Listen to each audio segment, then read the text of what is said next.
Care Avis entry from Jessa Gamboa Brena Baragas.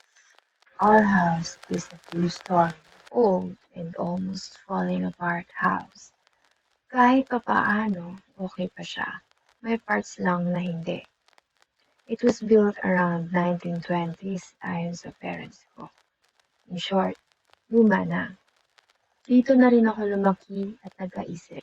Hindi na rin bago sa akin o sa amin ang mga kakaibang pangyayari sa loob ng bahay, tulad ng mga nakikita o nararamdaman dahil luma na nga siya at karamihan ang gamit ay antigo.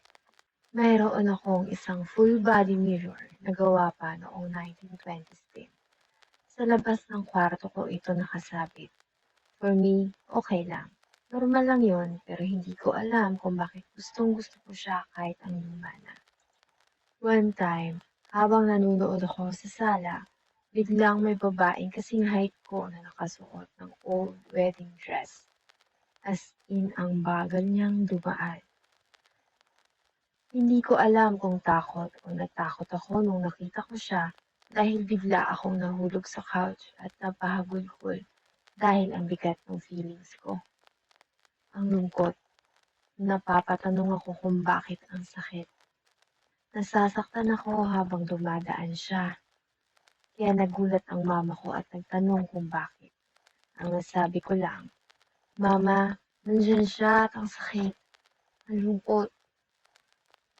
After that, parang unti-unti lang siyang lumayo papunta sa kusina kung saan siya laging nagagawi.